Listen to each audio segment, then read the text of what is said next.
America ने एक बार फिर चीन के हाइपरसोनिक मिसाइल और उसके अंतरिक्ष मिशन को अपने लिए सबसे बड़ा खतरा बताया है।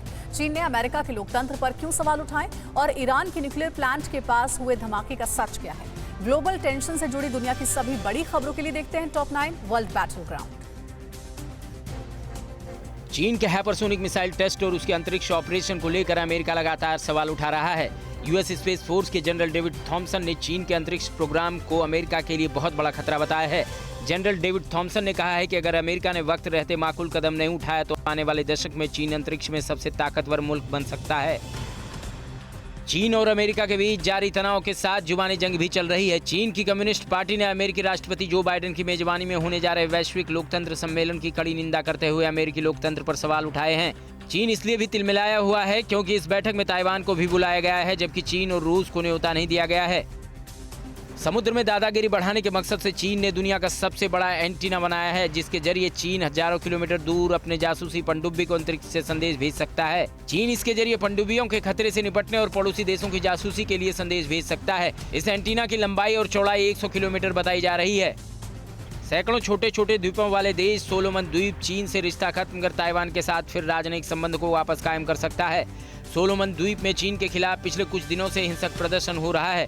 वहां के आम लोग अपनी सरकार की चीन परस्त नीति से आग बबूला हैं। लोगों के विरोध को देखते हुए सोलोमन की सरकार फिर से ताइवान के समर्थन का ऐलान कर सकती है। चीन लगातार ताइवान पर जबरदस्ती कब्जे के लिए ताइवान से लगी समुद्री सीमा के जरिए घुसपैठ कर रहा है। चीन के न्यूक्लियर सबमरीन ताइवान स्ट्रेट में देखी गई है। चीन लगातार ताइवान की सीमा पर तैनाती बढ़ा रहा है। चीन और तालिबान को अलग अलग करने वाले समुद्री रास्ते के करीब चीन की साजिश से दोनों देशों के बीच युद्ध की आशंका बढ़ती जा रही है।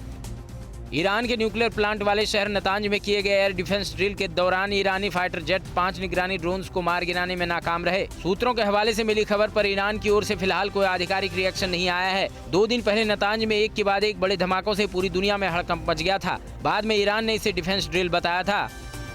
इजराइल ने ईरान के नतांज शहर में न्यूक्लियर प्लांट के पास हुए धमाके को लेकर ईरान की मंशा पर शक जताया है। इजराइल के उप रक्षा मंत्री एलोन शूस्टर ने कहा है कि ईरान का न्यूक्लियर कार्यक्रम सिर्फ इजराइल के लिए नहीं बल्कि पूरी दुनिया के लिए गंभीर चिंता का विषय है। हमने पहले भी अपने दुश्मनों के खिलाफ सैन्य बल का इस्तेमाल किया है और आगे भी गंभीर हालात में इसका इस्तेमाल करने के लिए आश्वस्त हैं। अफगानिस्तान की सीमा पर बसे ताजिकिस्तानी, उज्बेकिस्तानी और हजारा लोगों को उनके घरों से हटाने के लिए तालिबान अभियान चला रहा है। सत्ता में आते ही तालिबान ने सबसे पहले हजारा समुदाय को उनके पुश्तैनी घरों से बेदखल करने के लिए जुल्म ढाना शुरू कर दिया था। अब तालिबान ताजिक और उज्बेक मूल के लोगों को भी अफगानिस्तान से भगाने के लिए हथियारों का भी इस्तेमाल कर रहा है। अमेरिका के इनकार के बाद मेक्सिको से बाहर शरण लेने की कोशिश में लगे शरणार्थियों का एक बड़ा जत्था बॉर्डर की ओर जाने वाली ट्रेन पर चढ़ता दिखा। कई दिनों से फंसे शरणार्थियों के सामने जब ट्रेन रुकी तो उसमें चढ़ने के लिए भगदड़ मच गई। हाल ही में अमेरिका और मेक्सिको के बीच शरणार्थियों को लेकर एक समझौता हुआ, जिसमें इन्हें फिलहाल मेक्सिको में रोकने का फैसला किया गया है। अड़ी सोमवार से शुक्रवार शाम 6 बजे सिर्फ TV9 भारतवर्ष पर।